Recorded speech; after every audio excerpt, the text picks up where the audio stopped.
Welcome to Smarter Athletes number 1. Today we're talking about the concept of deliberate practice as it applies to student athletes. And we're going to start by identifying what deliberate practice means. So, in an athletic context, deliberate practice is a term that basically refers to meaningful or purposeful training. Quite literally, the type of training that makes you better. A lot of us can say that we train 20 hours a week or 30 hours a week, but it's debatable sometimes how many of those hours are identifiable as deliberate practice.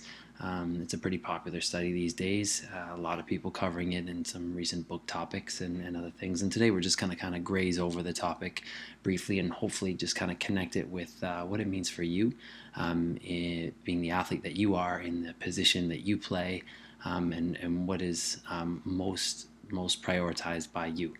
The reason we're talking about it is because athletes like you in courses like LTAD or SSF, these courses are designed to kind of give you the opportunity to train every single day, and with kind of the end game goal of being you reaching that next level of competition. So there's really no better place in this entire building to kind of nail down what deliberate practice is and what it's all about, especially in a training environment that is non-sport specific. So we're not talking about deliberate practice on the basketball court today, although that is a relevant concept as well.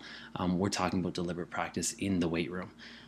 So it's really easy as a student athlete to kind of fall into a trap of maybe wasting time or not making the best use of your time, at least in an environment like the weight room or the plyometrics room that we have downstairs, or the spin cycle studio, or any of those kind of training environments where you can pretty easily kind of get caught up in what somebody else is doing and kind of lose focus toward what you should be doing yourself. And that is quite literally where your priorities are, and what type of training is going to make you better. So let's start with understanding what's in a better training session. What's in a better training session for you? And let's start by talking about training metrics. So when we use ways to quantify training, we use them so that we can measure our progress. And it's not always as simple as what is the resistance load? How many kilograms or how many pounds did I lift this week, and how can I compare that to last week? Sometimes it is, but when we're logging our training, we want to pay attention to all kinds of different metrics to basically, truly understand whether or not there's the improvement that we were looking for. So there's improvement, but then there's also improvement that we're looking for. If we're trying to improve our muscular endurance, that's not necessarily something about lifting more weight. And if we are trying to improve our overall raw strength, that might not necessarily be identified by being able to perform more repetitions of the exact same load, as well as looking at other metrics like the amount of rest time between sets, or the amount of sets in total that we're lifting. All of those are training metrics. It's not just the overall resistance load. So there's a lot of numbers that we can pay attention to. And if we have a quick look at what a lot of your programs look like on a day-to-day, we can see those metrics along the right-hand side here. We see sets and reps, percentages of your one repetition maximum, and the interset rest that we're using. And understanding how all of those metrics can kind of play a role in helping you identify whether or not a training session is purposeful is really important. So when we're looking at ordering our workouts, we want to make sure that we're following a couple kind of ground rules here.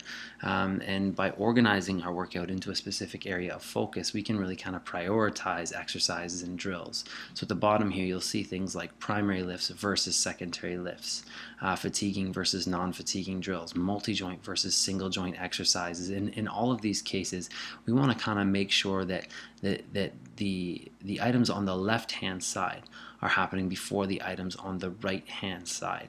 And this is always the case, with the exception of strengths versus weaknesses.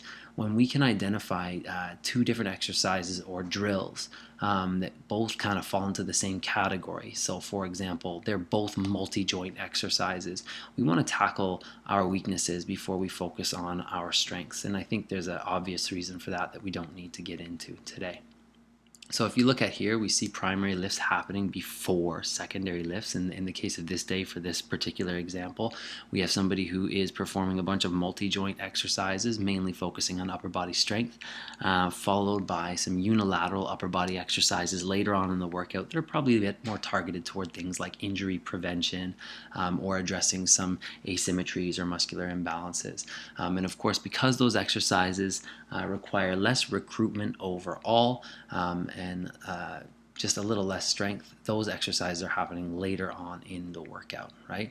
We're always thinking about things like putting form first in exercise, of course. This should be something that goes without saying in a class like this, but this is especially true if we're talking about exercises that involve structural loading, placing a lot of stress on the spine, on the lower back, basically on the structural skeleton.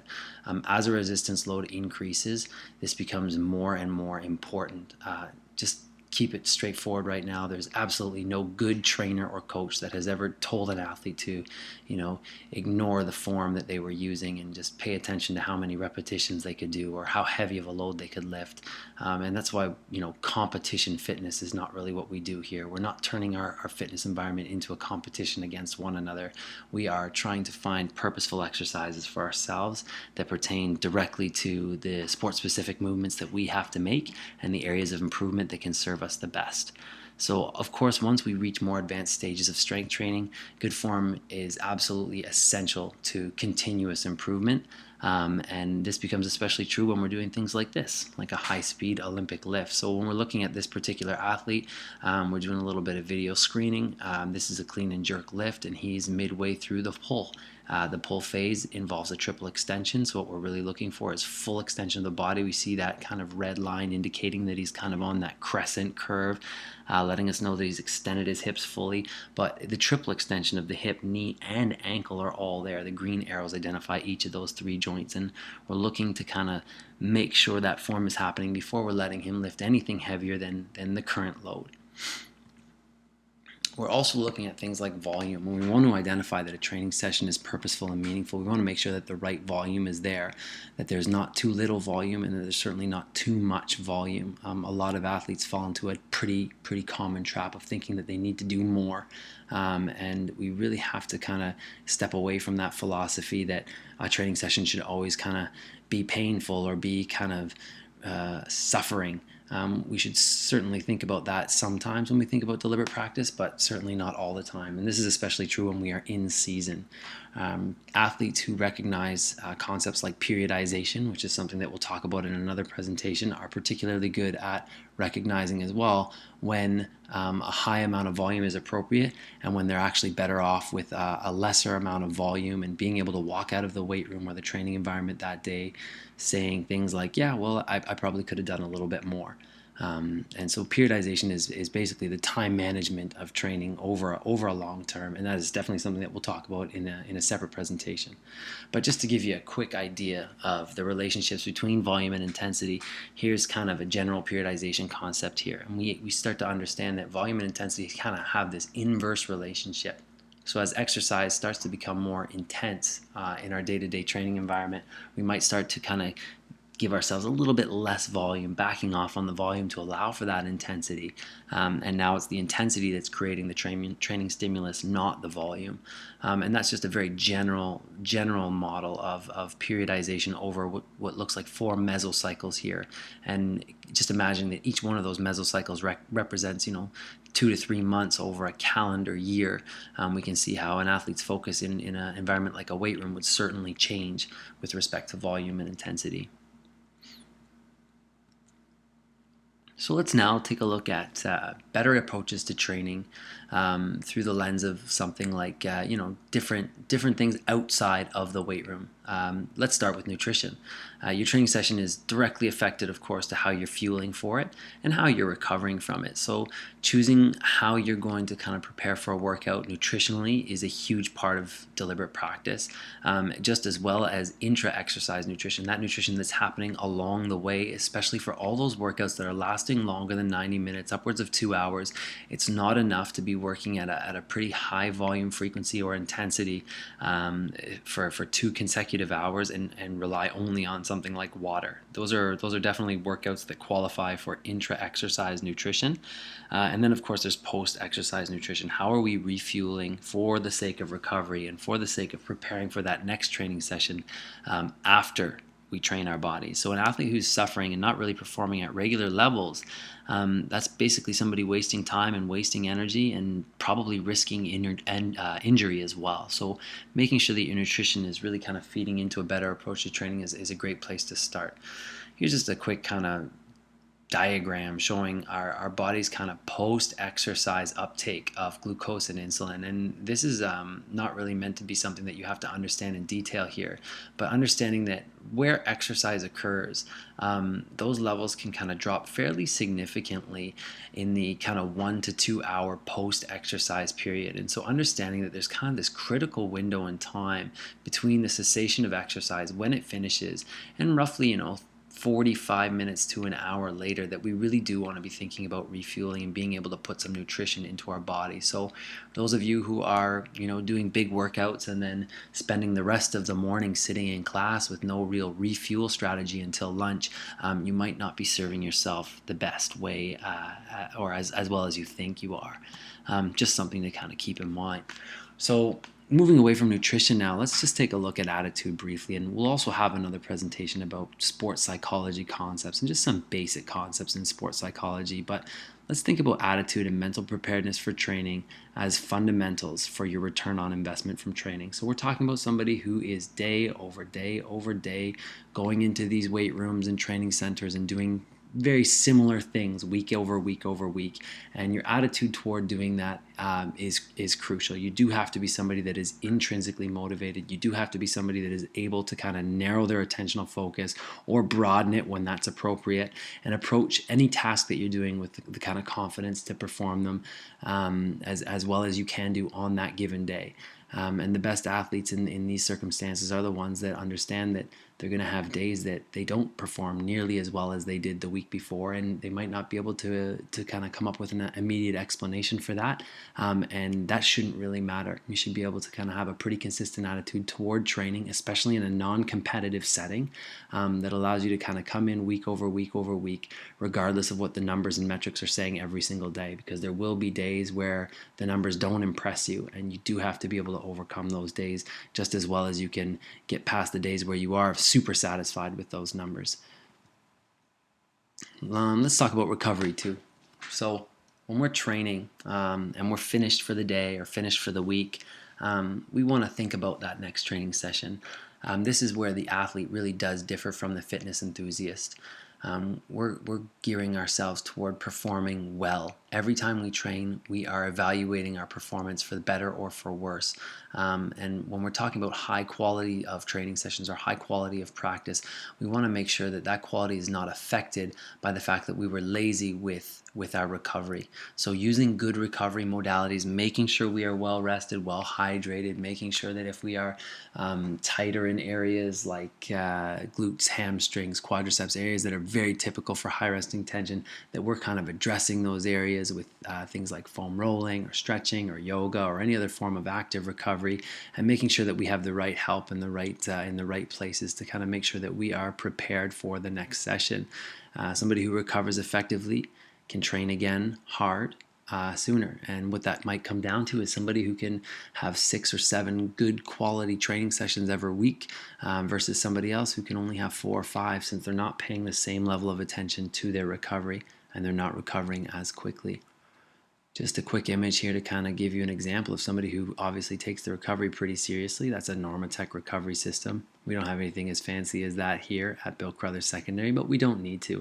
We have plenty of good recovery options for students here, including things like yoga, foam rolling. We have an ice machine, an athletic therapy room. We do have athletic therapy interns who frequent the building and can certainly help you out with your recovery strategies as well. So we want to make sure everybody here has the best kind of plan in place for their own individualized recovery, what they need between workouts so that they can train hard again as soon as they need to. The next thing I want to talk about today is a fancy term for being a smarter athlete.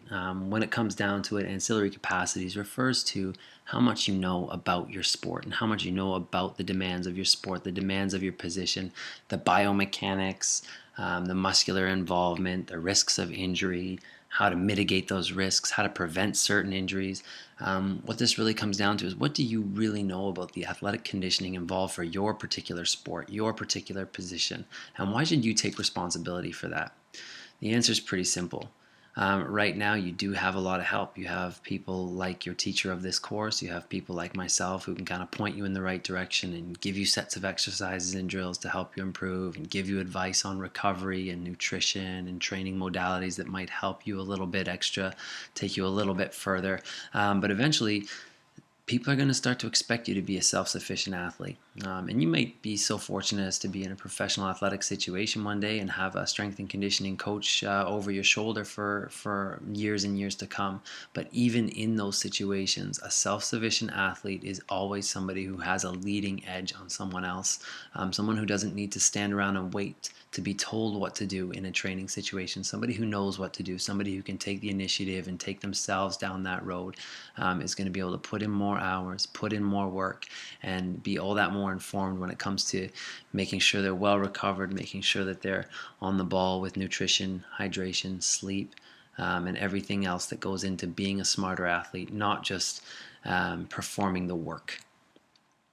So we want you to learn about your sport. We want you to learn about how the movements in your sport are related directly to the movements that you're doing in the weight room or the other daily training environment.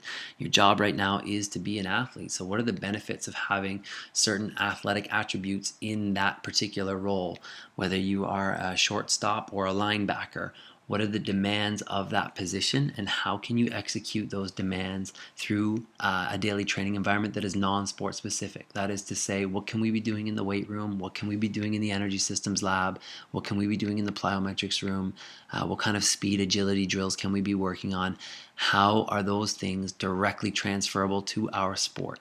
The only way to really truly understand that and to start being able to create these drills and systems for yourself is to study your sport. So an athlete in a strength training environment, you should always be able to answer these two questions at the bottom every single time. What is the outcome of this exercise? What am I doing it for? And how is it really going to transfer into improved performance for one or many of my sport-specific demands? This is our big goal here. We want to be self-sufficient athletes. That's our end game goal in this course, and that's why we come to Bill Crothers. So the reason that we're taking a class like LTAD or self-sufficient or sport-specific fitness, I should say, is to be able to walk out of this building when we're graduating and think about the fact that you might not necessarily need people like me anymore.